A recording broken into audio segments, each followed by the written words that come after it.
everyone. Now we're in session 2, legislation and EPR day 1. And hello.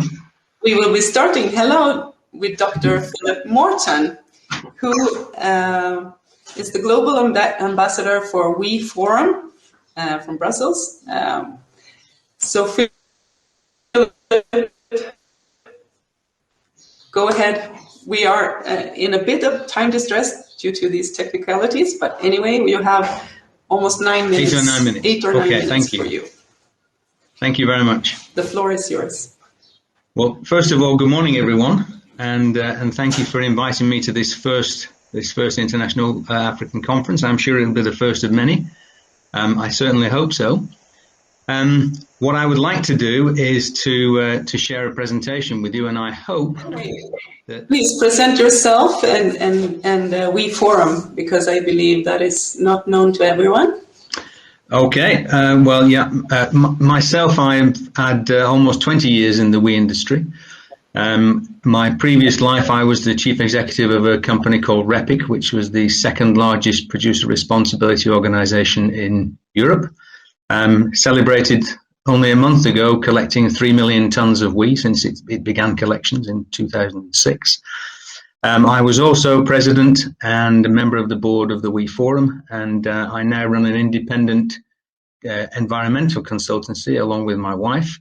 But for 300 hours a year, I act as the global ambassador for the WEEE Forum, and I'm tasked with spreading the message around the world and trying to turn the world green. Recruit members wherever possible, and at this point in time, the WEEE Forum now has 45 members on every continent. I'm happy to say that we have representation now too from Nigeria and from South Africa. And as I said, my goal is to have members from every country in the world. So please don't be shy. If you happen to be developing systems in Africa and you become a PRO, then please feel free to reach out to the WEEE Forum. But I'll carry on talking if everyone can hear me, that's fine. You have it, okay. Leon will share it. We see the presentation. Okay, good. So if I now click, it should go through the slides. Yes? Sure. Now, just. Okay, great. So am I controlling the slides, or are you controlling the slides? We control. You say beep. Okay, I'll say next slide when it's time for the next slide. Okay, so I mentioned briefly who the WEEE Forum was, but we always ask the question why. Why do we do what we do? And the answer is really quite straightforward. The world is generating more than 1 million metric tons of WEEE every year. There is no sign of that changing, and it's growing. We get almost 2 million tons per annum. That's what we're here for. We're here to tackle the worldwide societal challenge for e-waste, and we're here to try to help our members do that in the most environmentally friendly, efficient, and cost-effective way. The next slide, please. Next slide.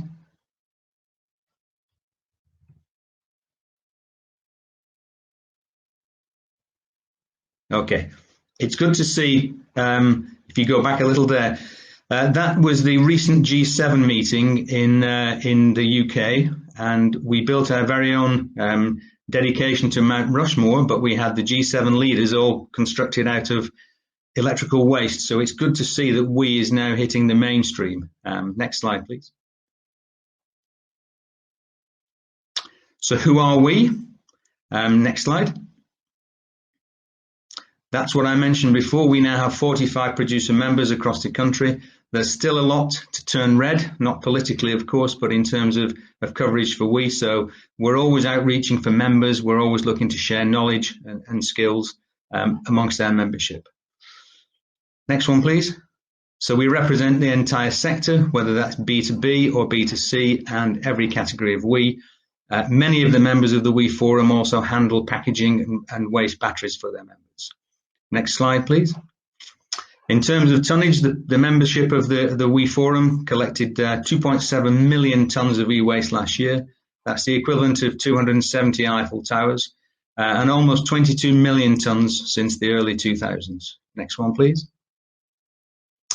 In terms of competence, the WEEE Forum's mission is very straightforward. We aim to be the #1 world competence centre for WEEE, and we do that by sharing knowledge and sharing data. Most of the members only operate in one country or one jurisdiction. They're not-for-profit businesses, they're non-competitive, and they're quite prepared to and willing to share all of that knowledge amongst themselves and with each other. And we do that by projects. We have data for WEEE Collected, we have data for E placed on the market. We look at the materials that arise, the fractions. There's a huge amount of data and information within the WEEE Forum to help the membership and to help the world in WEEE in general. Next one, please. Next slide. So how big is the problem? Next one. Next slide. That's how big it is. We're looking by the year 2030 to be almost 75 million tonnes. If we look across Europe, there are on average 72 pieces of equipment, electrical equipment in every home, and of those 11 aren't working. We need to work to flush those out. And of course, we now have the critical raw materials situation where 30 or more materials are designated as critical. Most of them arise in China, and in terms of availability, that can be quite a challenge. Next slide, please. There are many facets to WEEE, but the one that I really want to focus on today is the one about extended producer responsibility. So next slide, please. I'm going quickly because I haven't got a lot of time. The next slide. There's been a lot of progress, undoubtedly, in terms of WEEE collection. We've gone from 7.3 kilograms per person to 9.5. Next slide, please. But there are still huge gaps. The target for Europe is 65% of WEEE placed on the market. Very few countries actually achieve that, so there's a significant distance to get to those 65%. So how do we do that? There are two targets. There's a WEEE generated target and a placed on the market target. They're calculated in different ways, but in essence there are still gaps, and something like 25% of the WEEE flow is as yet unknown. You can't measure what you don't know, so we need to monitor that, we need to track that, and we need to find out where it goes. Next slide, please. And we believe now the time is really ripe for an update of the WEEE policy approach based on this enhanced definition of the EPR principle. Next slide, please.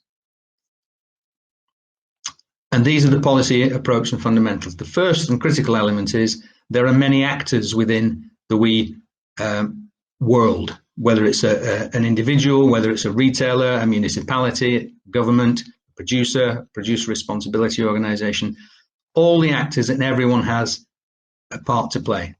Next slide, please.